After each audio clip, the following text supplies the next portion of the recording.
వార్తలకు స్వాగతం. ముందుగా ముఖ్య అంశాలు. హిందువుల మనోభావాలు దెబ్బతీసే మతోన్మాదులను శిక్షించండి. సి రాఘవరెడ్డికి ఫిర్యాదు చేసిన హిందూ జాగరణ సమితి వారు.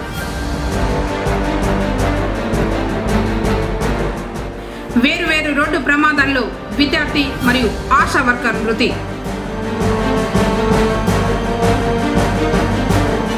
జగనన్న ఆరోగ్య సురక్ష, పేదలకు శ్రీరామ రక్ష. మున్సిపల్ చైర్మన్ అలీం బాషా.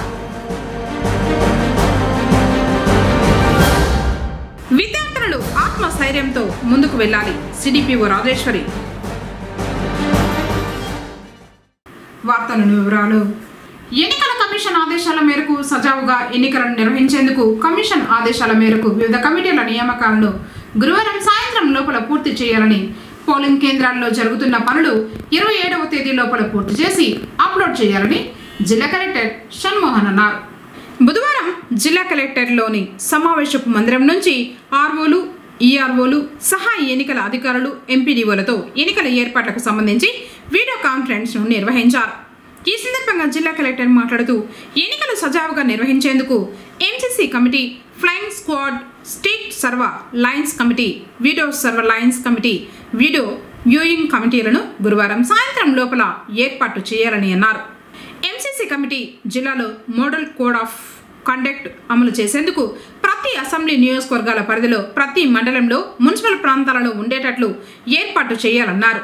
పోలింగ్ స్టేషన్ల వారీగా నియామకాలు ఉండాలని, ఎంపీడీఓలు లేదా ఈఓపీఆర్డీలు సభ్యులుగా ఉండాలని, మున్సిపల్ ప్రాంతాలలో అసిస్టెంట్ మున్సిపల్ కమిషనర్లు సభ్యులుగా ఉంటూ పోలీసులను ఇందులో చేర్చడం జరుగుతుందని అన్నారు. జిల్లాలో 1762 పోలింగ్ కేంద్రాలను ఏర్పాటు చేయడం జరిగిందని, పలు ప్రాంతాలలో చిన్న పనులు నిర్వహించడం జరుగుతుందని, ఎన్నికల నిబంధనల మేరకు నిర్వహిస్తున్న పనులను ఈ నెల 27వ తేదీ లోపల పూర్తి చేసి అప్లోడ్ చేయాలన్నారు. ఎన్నికల నిర్వహణకు సంబంధించి రూట్లను మరోసారి వెరిఫై చేసుకోవాలని, ఏదైనా రూట్లు మార్చి ఉంటే పరిశీలించుకోవాలని, మార్చిన విషయం సెక్టోరియల్ అధికారులకు తెలపాలని అన్నారు. మరోసారి అధికారులు ఈ రూట్లను పరిశీలించి నివేదికలు ఇవ్వాలన్నారు. ఈ వీడియో కాన్ఫరెన్స్ కార్యక్రమంలో joint collector Srinivasulu, DRO Rajasekhar, Gangadhara Nellore, RO Bhavani, DEO Vijendra Rao, PO SSA Venkataramana Reddy, DLDO Ravikumar, SDC Sivaiah, ఎన్నికల సూపరింటెండెంట్ బ్యూలా తదితరులు పాల్గొన్నారు. ₹1 కూడా ఖర్చు లేకుండా పేదలకు వైద్య సేవలు అందించాలన్నదే ప్రభుత్వం యొక్క ముఖ్య ఉద్దేశమని పొంగనూరు పురపాలక సంస్థ చైర్మన్ అలీం బాషా పేర్కొన్నారు. పట్టణంలోని కొత్తపేటలో గల అర్బన్ పిహెచ్సిలో బుధవారం 2వ విడత జగనన్న ఆరోగ్య సురక్ష కార్యక్రమాన్ని చైర్మన్ ప్రారంభించారు. వివిధ రకాల వైద్య సేవలను ప్రజలు సద్వినియోగం చేసుకోవాలన్నారు. ముఖ్యమంత్రి వైఎస్ జగన్మోహన్ రెడ్డి ప్రవేశపెట్టిన ఆరోగ్య సురక్ష ప్రజలకు శ్రీరామ రక్ష అన్నారు. కార్యక్రమంలో కౌన్సిలర్లు జయభారతి, మమత, వైద్య బృందం పాల్గొన్నారు.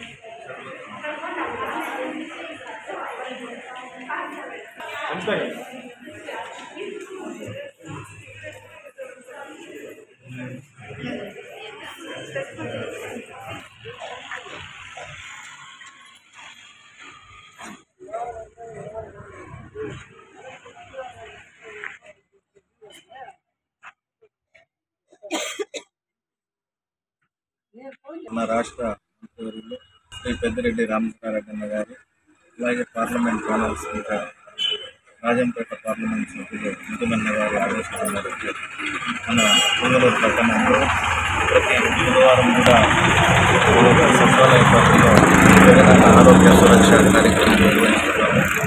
ఇందులో భాగంగా ఈరోజు కొత్తపేటలోని అర్బన్ హెల్త్ సెంటర్లో భగత్ సింగ్ కాలనీ సచివాలయము, భగత్ సింగ్ కాలనీ, అలాగే ఎస్సీ కాలనీ 4-5 వార్డుల్లో ఈరోజు నిర్వహించడం జరిగింది. దీనికి ప్రజలు కూడా బాగా వచ్చి చూపించుకుంటున్నారు. ప్రజలు కూడా మీ ఏరియాలో వచ్చినప్పుడు ఏమేమి చెప్తారు వాలంటీర్లు, కానీ మీరు కూడా ఈ ప్రోగ్రామ్ని సక్సెస్ చేయాలనేసి, వినియోగించుకొని సక్సెస్ చేయాలనేసి తెలియజేస్తున్నాను.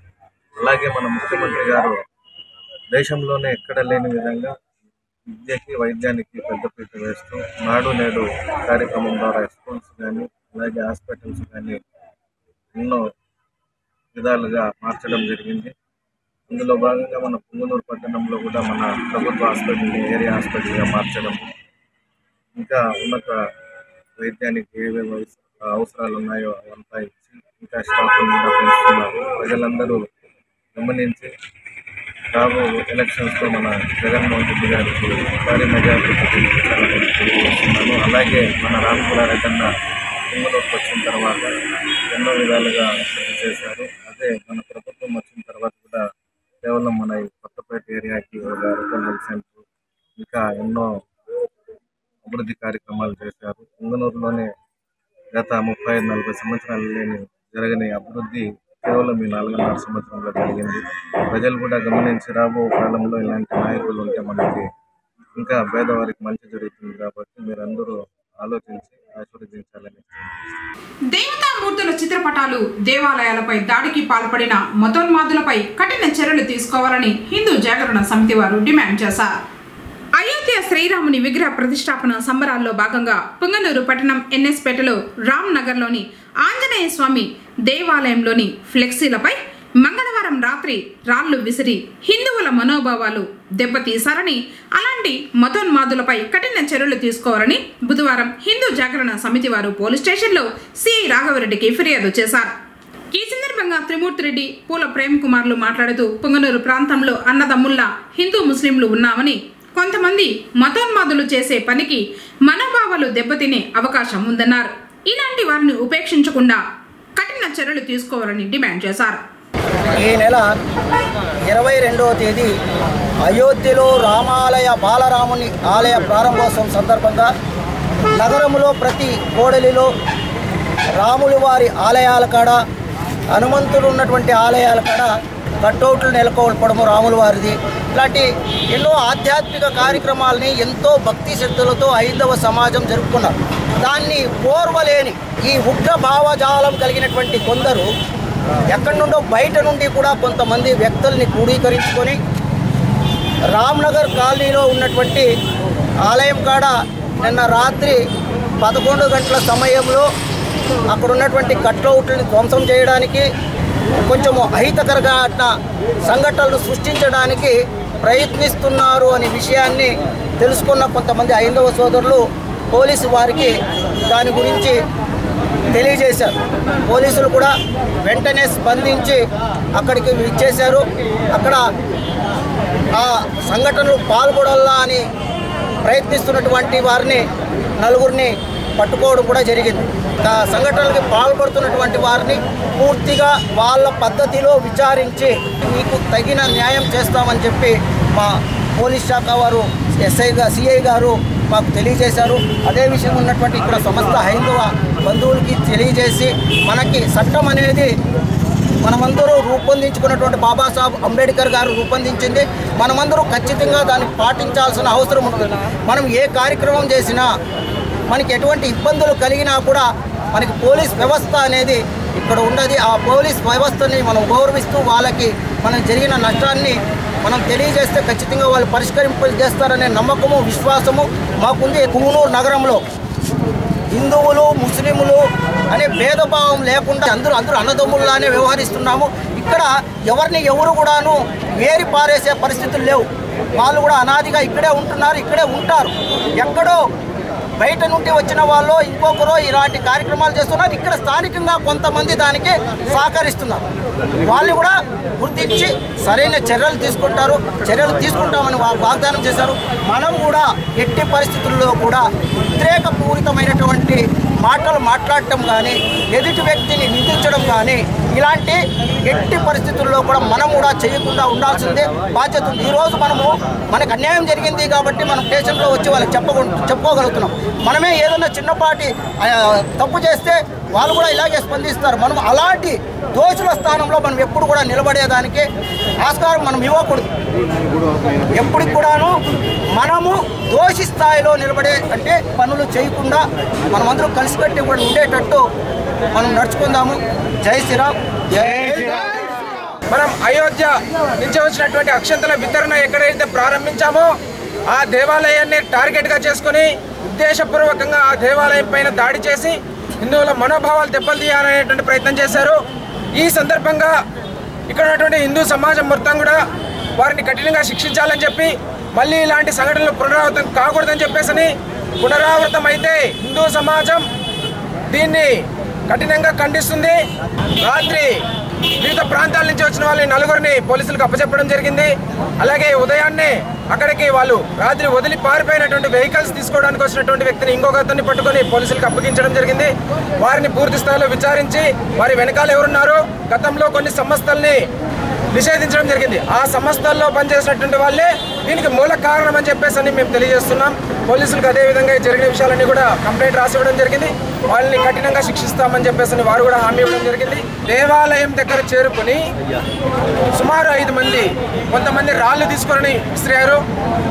కొంతమంది వాళ్ళ వెహికల్లో బండ్లు ఏవైతే ఉన్నాయో ఆ మారణాయుధాలు, పెట్రోల్ బాటిల్ ఉన్నాయి.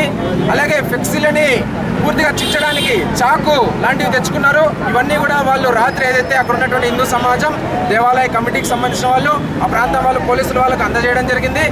వీటన్నిటినీ చూసిన తర్వాత వాళ్ళు పూర్తిగా వీళ్ళపైన చట్టపరమైన చర్యలు తీసుకుంటామని చెప్పేసి తెలియజేయడం జరిగింది. ఎన్ఎస్పేట ప్రాంతంలో ఉన్న రామ్నగర్లో ఉన్నటువంటి శ్రీ ఆంజనేయ స్వామి దేవాలయాన్నే టార్గెట్ చేసుకుని ఆంజనేయ స్వామి దేవాలయం చుట్టుపక్కల ఉన్నటువంటి కాషాయ జెండాలను తొలగించాలని చెప్పేసి సుమారు 50 మంది వచ్చి అక్కడ ఉన్నటువంటి ఫ్లెక్సీలు కావచ్చు, అక్కడ ఉన్నటువంటి జెండాలను తొలగించి దేవాలయం లోపల ఉన్నటువంటి విగ్రహాలపై కావచ్చు, అక్కడ ఉన్నటువంటి అనేక వస్తువులు స్పీకర్స్ పైకి రాళ్ళు విసరడం జరిగింది.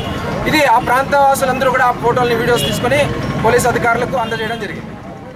సమాజంలో ఆడపిల్లలపై జరుగుతున్న అఘాయిత్యాలు, లింగ వివక్షను ఎదుర్కోవడం, గుడ్ టచ్ బ్యాడ్ టచ్ పై విద్యార్థులు అవగాహన కలిగి ఉండాలని ఐసిడిఎస్ సిడిపిఓ రాజేశ్వరి అన్నారు.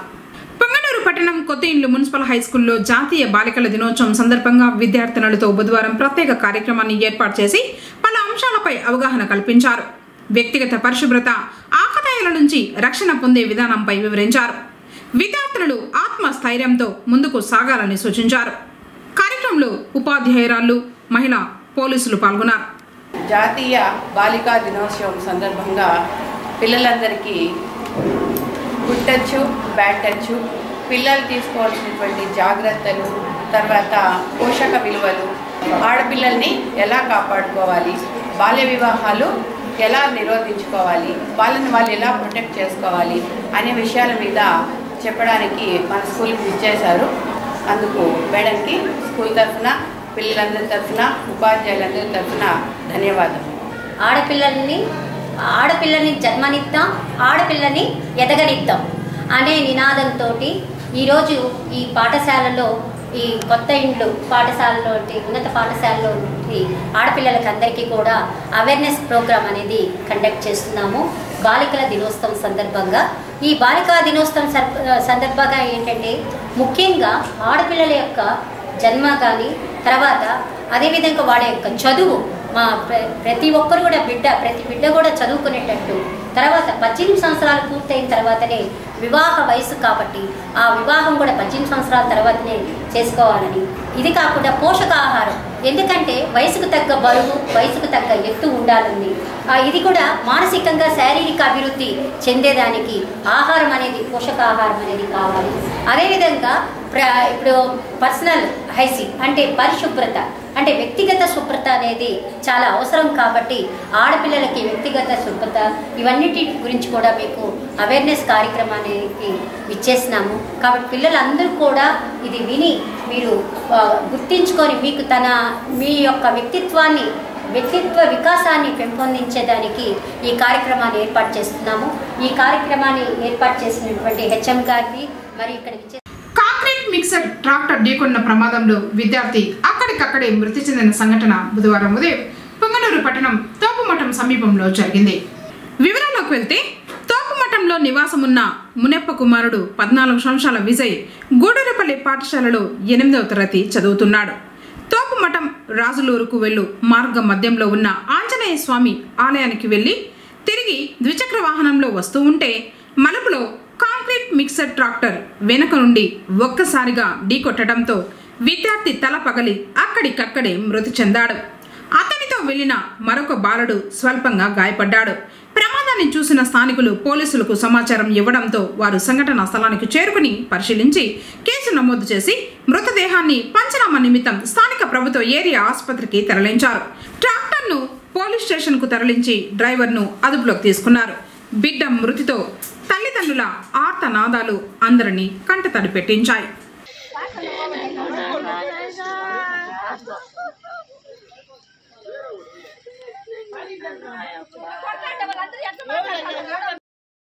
మహిమాన్విత శక్తి స్వరూపిణి శ్రీ బోయకొండ గంగమ్మ ఆలయంలో ధర్మ ప్రచార వారోత్సవాలు కొనసాగుతూ ఉన్నాయి. అందులో భాగంగా బుధవారం రమణ కృష్ణరెడ్డిపల్లి బృందంచే జానపద గేయాలు భజన కార్యక్రమాలు నిర్వహించబడ్డాయి. కార్యక్రమాలను చైర్మన్ నాగరాజ్ రెడ్డి, ఈవో చంద్రమౌళిలు పర్యవేక్షించారు.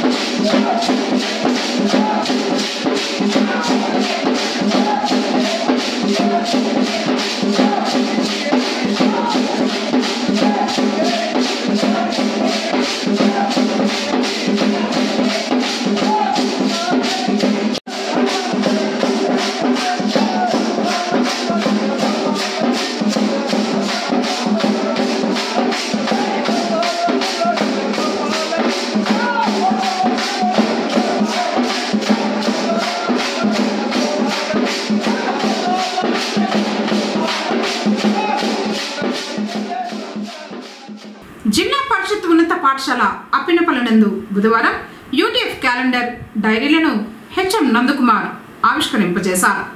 ఈ కార్యక్రమంలో యూటీఎఫ్ నాయకుడు వెంకటేశ్వరరెడ్డి మాట్లాడుతూ ఉద్యోగ, ఉపాధ్యాయ, కార్మిక, పెన్షనర్ల సమస్యలపై ప్రభుత్వంతో నిరంతరం పోరాటం చేయడంలో యూటీఎఫ్ ముందుంటుందని, మేము దాచుకున్న 18,000 కోట్ల రూపాయలను ప్రభుత్వం నుండి తిరిగి పొందడానికి, ఎన్నికల్లో ఇచ్చిన హామీ ప్రకారం ఓపీఎస్ను సాధించడానికి, కొత్త పీఆర్సీని మెరుగైన ఐఆర్తో పొందడానికి యూటీఎఫ్ ఎల్లప్పుడూ ప్రభుత్వంతో పోరాటం చేస్తుందని తెలిపారు. కార్యక్రమంలో ఉపాధ్యాయులు ఆనందన్, గోపి, ప్రసన్నలక్ష్మి, శంకర్, హరికృష్ణ, మంజుల, సరస్వతి పాల్గొన్నారు. రాష్ట్రంలోనే పెద్ద సంఘము ఇప్పటికే చాలా పోరాటం చేయడం జరిగింది. అనేక అంశాలు సాధించడం జరిగింది. ఇంకా సాధించాల్సినవి చాలా ఉన్నాయి. యూటీఎఫ్ అనేది నిరంతరం ఉపాధ్యాయులు, ఉద్యోగులు, కార్మికులు, పెన్షనర్ల తరఫున పోరాటం చేస్తూనే ఉంటుంది. ప్రభుత్వంతో పోరాడుతూనే ఉంటుంది. ఈ లోపల యూటీఎఫ్ అనేది 6 గంటలు, 12 గంటలు, 36 గంటలు ఆ విధంగా ఈ బకాయిలు, ఆర్థిక బకాయిలు దాదాపు 18,000 కోట్ల రూపాయలు బకాయిలు ఉన్నాయి. మేము దాచుకున్నటువంటి సొమ్ము కూడా ఈ ప్రభుత్వం వాడేసుకోవడం వల్ల అది ఇవ్వాలని, మంజూరు చేయాలనేసి ఈ లోపల కూడా ఉద్యమాలు చేయడం జరిగింది. ఇంకా చేస్తూనే ఉంటాము. ముఖ్యంగా సిపిఎస్, జిపిఎస్ స్థానంలో ఓపీఎస్ను సాధించడం కానీ, అదేవిధంగా పిఆర్సీ బకాయిలు అయితేనేమి, డిఆర్ఎఫ్స్ అయితేనేమి, అదేవిధంగా ఈఎల్ అయితేనేమి, ఏపీడిఎల్ఐ లోన్స్ అయితేనేమి, ఇవన్నీ కూడా చాలా ప్రభుత్వం బాకీ పడింది. ఉపాధ్యాయులు, ఉద్యోగ, కార్మిక, పెన్షన్ తరఫున పోరాటాలు చేయడంలో యూటీఎఫ్ అనేది ముందుంటుంది. కాబట్టి పుంగనూరు జిల్లా పరిషత్ బాలికోన్నత పాఠశాల ప్రధాన ఉపాధ్యాయుని రుద్రాణి చేత రాష్ట్ర పీఆర్టీయూ అసోసియేట్ అధ్యక్షుడు జీవి రమణ ఆధ్వర్యంలో పీఆర్టీయూ క్యాలెండర్లను వైభవంగా ఆవిష్కరించారు. కార్యక్రమంలో ఉపాధ్యాయులు అపర్ణ, గీతాంజలి, అనురాధ, తనుజ, లతాశ్రీ, విశాలాక్షి, ముత్యాలు, సుజాత, భూదేవి, గాయత్రి, జీవలత, రామకృష్ణ తదితరులు పాల్గొన్నారు. ఆర్టీసీకి ప్రజల నుండి మంచి ఆదరణ లభిస్తూ ఉందని పుంగనూరు డిపో అభివృద్ధి మండలి సభ్యులు జయరామరెడ్డి తెలిపారు. ఏపీఎస్ఆర్టీసీ వారు నిర్వహిస్తున్న వినూత్న కార్యక్రమం ప్రయాణికులను ఎంతగానో ఆకర్షిస్తూ ఉంది. బుధవారం స్థానిక ఆర్టీసీ డిపోలో మేనేజర్ సుధాకరయ్య ఆధ్వర్యంలో పుంగనూరు, రాయచోటి, మేటిబంద, కలికిరి, పుంగనూరు, ముల్బాగల్ మరియు దొడ్డిపల్లి, తిరుపతి రోడ్డులో ప్రయాణికులకు లక్కీ డిప్ ద్వారా బహుమతులు అందజేశారు. కార్యక్రమంలో గ్యారేజ్ సూపర్వైజర్ రాధాకృష్ణ, సిబ్బంది కరీముల్లా, చంద్ర, వెంకటరమణారెడ్డి తదితరులు పాల్గొన్నారు. మన పుంగనూరు నియోజకవర్గం బాగుండాలా, మన పుంగనూరు పట్టణ ప్రజలు బాగుండాలా, అందరూ బాగుండాలా, పుణ్యక్షేత్రాలు దర్శించాలా, వాళ్ళకి కావాల్సిన సకల సౌకర్యములు కూడా మీరు చేయండి. నా వంతు మీకేమి కావాల్సిన నా సహాయ సహకారాలు మీకు నేను అందిస్తాము అని చెప్పినాడు అన్నమాట. అదేవిధంగా మేము కూడా మా పుంగనూరు డిపో మేనేజరు సుధాకర్ యాదవ్, మా సెక్రటరీ కర్మల్లా గారు కూడా ఈ బస్సు అరుణాచలేశ్వర గిరి ప్రదర్శనకి పోవు భక్తాదులందరికీ కూడా వారికి ఎటువంటి ఇబ్బంది లేకుండా, ఎటువంటి ఇది లేకుండా వాళ్ళని క్షేమంగా పిలుచుకొని వచ్చి వదులుతున్నాము. కాబట్టి దినానికి పౌర్ణమి కూడా ఇక్కడ బస్సులు పెరుగుతున్నాయి అని శుభ కార్యక్రమాలు కానీ మన పక్క రాష్ట్రాలకైనా కర్ణాటకకి, తమిళనాడుకి ఎక్కడైనా కూడా మేము పుంగనూరు డిపో గుండా మేము బస్సులు పంపటకు మేము పంపిస్తామన్నమాట. సిద్ధంగా ఉన్నాము. మీరు కూడా ఈ మంచి అవకాశాన్ని సద్వినియోగం చేసుకోవాలన్నమాట. ఎందుకంటే ప్రైవేటు బస్సుల కన్నా ఆర్టీసీ బస్సులు డబ్బు కూడా అక్కడ వాళ్ళు ప్రైవేటు బస్సుల కన్నా మా ఆర్టీసీలో తక్కువ డబ్బుకే మేము ఇక్కడ బస్సులు కూడా పంపటము జరుగుతున్నది అన్నమాట. కాబట్టి ఇటువంటి మంచి అవకాశాన్ని మీరు సద్వినియోగం చేసుకోవాలని భక్తాదులకి ఇక్కడ మన పుంగనూరు పట్టణ ప్రజలకి ఇతరత ప్రజలు కూడా అందరికీ తెలియజేయడం. జాతీయ ఉపకార వేతన పరీక్ష NMMS లో కొత్త ఇండ్లు మున్సిపల్ ఉన్నత పాఠశాల విద్యార్థులు సత్తా చాటారు. ఆర్థికంగా వెనుకబడి ప్రతిభావంతులైన విద్యార్థులకు ఉపకార వేతనాలు అందించడానికి కేంద్ర ప్రభుత్వంలోని మానవ వనరుల శాఖ 2008లో National Means cum Merit scholarship పథకాన్ని ప్రారంభించింది. 2023 విద్యా సంవత్సరానికి గాను గత సంవత్సరం డిసెంబర్ 3వ తేదీన పలమనేరులో నిర్వహించిన పరీక్షల్లో పుంగనూరు కొత్త ఇండ్లు మున్సిపల్ ఉన్నత పాఠశాల విద్యార్థులు 8 మంది ఎంపికయ్యి ప్రథమ స్థానంలో నిలిచినట్లు పాఠశాల ప్రధాన ఉపాధ్యాయులు సుబ్రహ్మణ్యం తెలిపారు. ఈ ఉపకార వేతనాలకు ఎంపికైన విద్యార్థులకు కేంద్రం 9వ తరగతి నుంచి ఇంటర్మీడియట్ వరకు 4 సంవత్సరాల పాటు ఏడాదికి 12,000 రూపాయల చొప్పున 48,000 రూపాయలు ఉపకార వేతనంగా అందజేస్తుందని చెప్పారు. విద్యార్థుల ఎంపికకు ఉపాధ్యాయుల శిక్షణ, వారి కృషి ఉందన్నారు. మున్సిపల్ కమిషనర్ నరసింహప్రసాద్ ప్రత్యేక దృష్టి సారించి సహకారం అందించారని తెలిపారు. మున్సిపల్ హై స్కూల్ కొత్త ఇండ్లు నందు 2023 విద్యా సంవత్సరంలో national Means cum Merit scholarship అంటే ఈ స్కాలర్షిప్ని కేంద్ర ప్రభుత్వము సెలెక్ట్ అయిన విద్యార్థులకు ప్రతి సంవత్సరం కూడా 12,000 రూపాయల చొప్పున 5 సంవత్సరాలు నిర్విరామంగా వీళ్ళకు మంజూరు చేస్తుంది. అందులో 3/12/2023 పలమనేరులో రాసిన ఎంట్రన్స్ ఎగ్జామ్ ముందు మున్సిపల్ హై స్కూల్ కొత్త ఇంటి విద్యార్థులు 8 మంది విద్యార్థులు సెలెక్ట్ అయ్యి ప్రథమ స్థానంలో ఇచ్చారు. ఎవరి ఇయర్ కూడాను ఈ పాఠశాల నుండి 16 మంది విద్యార్థులు సెలెక్ట్ అవుతూ వస్తున్నారు. ఈ ఇయర్ తక్కువ సమయంలో కూడాను మా విద్యార్థులు అద్భుతమైన ప్రతిభ కనబరిచి 8 మంది విద్యార్థులు సెలెక్ట్ అయినారు. వీళ్ళు సెలెక్ట్ అయిన విద్యార్థులకు మాకు సహాయ సహకారం అందించినటువంటి ఉపాధ్యాయులకు, అలాగే మా విద్యార్థుల తల్లిదండ్రులకు, అలాగే పుంగనూరు పురపాలక సంఘ కమిషనర్ గారికి మేము ప్రత్యేకమైన ధన్యవాదాలు తెలియజేస్తున్నాం. అలాగే ఈ విద్యార్థులకు ఈ నామినేషన్ ఎన్రోల్మెంట్ అన్నీ కూడా ఇప్పటికే పూర్తి చేస్తున్నాము. వీళ్ళు 9వ తరగతి నుండి ప్రతి సంవత్సరం కూడా 12,000 రూపాయలు చొప్పున 5 సంవత్సరాలు ప్రభుత్వ పాఠశాలలు మరియు ప్రభుత్వ కళాశాలలు అయితే మాత్రమే ఈ స్కాలర్షిప్ మంజూరు అవుతుంది. ఇది కేంద్ర ప్రభుత్వం ద్వారా మంజూరేది కాబట్టి దీనికి అత్యధిక ప్రాధాన్యత ఇచ్చి పాఠశాలలో గత 5-6 సంవత్సరాల నుండి మేము ప్రత్యేక కోచింగ్ల ద్వారా విద్యార్థులకు 3 నెలల్లో తర్ఫీదు ఇచ్చి ఎగ్జామ్స్ రాపిస్తున్నాం. దీంట్లో మంచి ప్రతిభ కనబరిచి ప్రతి సంవత్సరం కూడాను మా విద్యార్థులు సెలెక్ట్ అవుతున్నారు. నేను సహకరించిన ప్రతి ఒక్కరికి కూడాను మరోసారి ధన్యవాదాలు, కృతజ్ఞతలు. ఈ విద్యా సంవత్సరం ఎన్నికైన విద్యార్థులకు సోమవారం నాడు ప్రభుత్వం ఫలితాలు విడుదల చేసింది. ఇందులో K Hanish Reddy, S Salman Basha, A Manoj, A Shashank Sai, T Purushottam, S Preethi, Y Sarika, B Nitya Hasan అనే 8 మంది విద్యార్థులు ఎన్నికైనట్లు ఫలితాలు ప్రభుత్వం ప్రకటించింది. అడ్డుగా వచ్చిన కుక్కను తప్పించబోయి ఆటో బోల్తా కొట్టిన ప్రమాదంలో ఆశా వర్కర్ మృతి చెందింది. మంగళవారం రాత్రి నేతిగుట్లపల్లి సుగాలిమిట రోడ్డులో ఈ ఘటన జరిగింది. పుంగనూరు మండలం మోదుగులపల్లె పంచాయతీ బడిగిరెడ్డి గ్రామానికి చెందిన చౌడప్ప ఆటో డ్రైవర్, అతని భార్య జయమ్మ 36 సంవత్సరాలు ఎంసీపల్లి పంచాయతీకి ఆశా వర్కర్గా పనిచేస్తూ ఉంది. వనమల్దిన్నె గ్రామంలో ఉన్న తన సోదరి సుభద్ర ఇంటికి సంక్రాంతి పండుగకు ఆటోలో భార్యాభర్త వెళ్తూ ఉండగా మార్గ మధ్యంలో కుక్క అడ్డురాగా ఒక్కసారిగా బ్రేక్ వేయడంతో ఆటో బోల్తా కొట్టింది. కింద పడిపోయిన జయమ్మ సృహ కోల్పోయింది. భర్తకు గాయాలయ్యాయి. ప్రమాదాన్ని చూసిన స్థానికులు 108 వాహనానికి సమాచారం ఇవ్వడంతో ఇరువురిని మదనపల్లి ప్రభుత్వ ఆసుపత్రికి తరలించారు. వారిలో జయమ్మ అప్పటికే మరణించినట్లు వైద్యులు నిర్ధారించారు. మృతురాలి సోదరుడు వెంకటాద్రి పోలీసులకు ఇచ్చిన ఫిర్యాదుతో వారు కేసు నమోదు చేసుకుని దర్యాప్తు చేస్తున్నారు. వికసిత్ భారత్ సంకల్ప యాత్రను జిల్లాలో ఇప్పటి వరకు 646 గ్రామ పంచాయతీల్లో జిల్లా అధికారులు మండల స్థాయి అధికారులతో సమన్వయంతో జిల్లాలో ఈ కార్యక్రమాన్ని విజయవంతంగా నిర్వహించామని జిల్లా కలెక్టర్ సగలిషన్ మోహన్ పేర్కొన్నారు.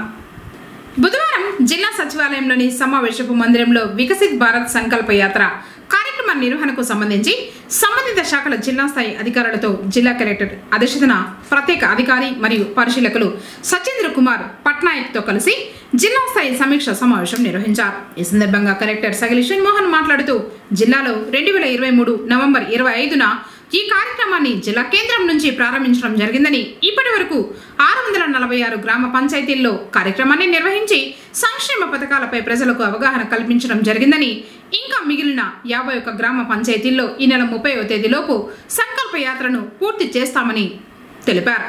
ఈ సంకల్ప యాత్రను జిల్లాలో విజయవంతంగా నిర్వహించడంలో జిల్లా యంత్రాంగంతో పాటు జడ్పీసీఈఓ, సంబంధిత జిల్లా శాఖల అధికారులు, మండల స్థాయి అధికారులతో సమన్వయం చేసుకుని విజయవంతంగా నిర్వహించడం జరిగిందన్నారు.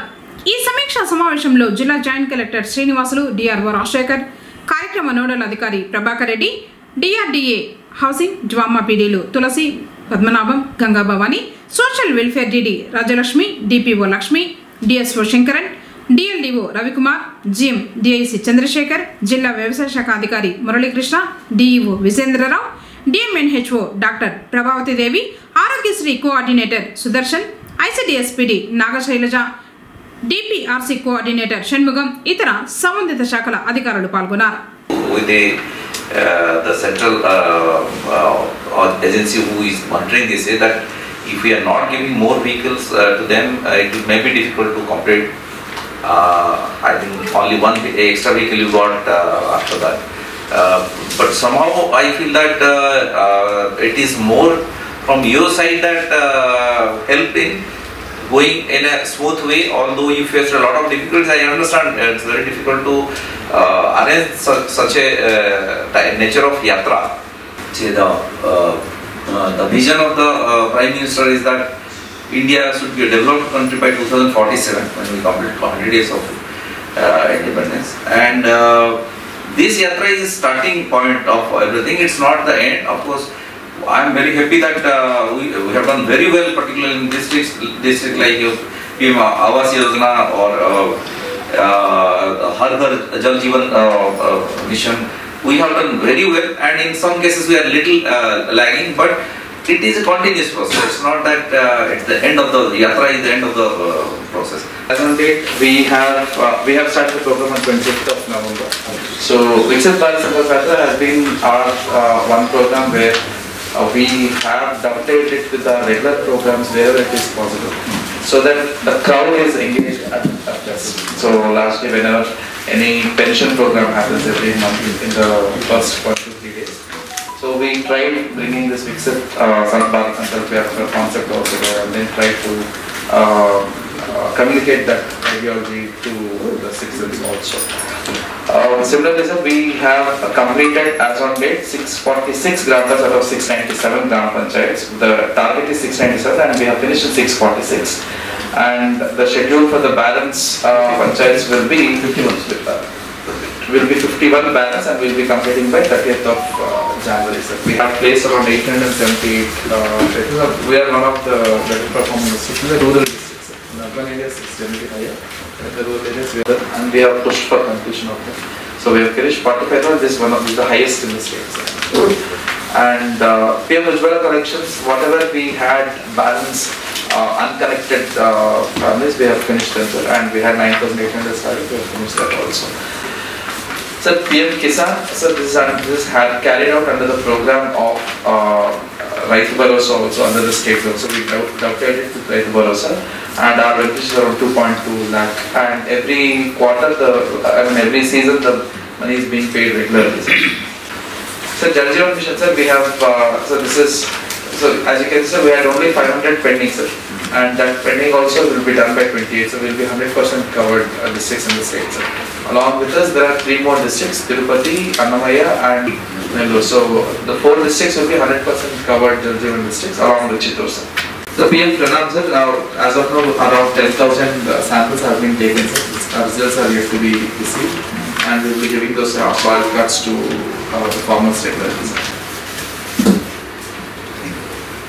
వార్తను ముగించే ముందు ముఖ్యాంశాలు మరోసారి. హిందువుల మనోభావాలు దెబ్బతీసే మతోన్మాదులను శిక్షించండి. సి రాఘవరెడ్డికి ఫిర్యాదు చేసిన హిందూ జాగరణ సమితి వారు.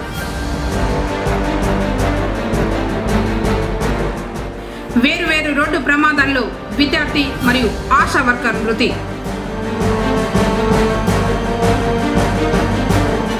జగనన్న ఆరోగ్య సురక్ష పేదలకు శ్రీరామ రక్ష.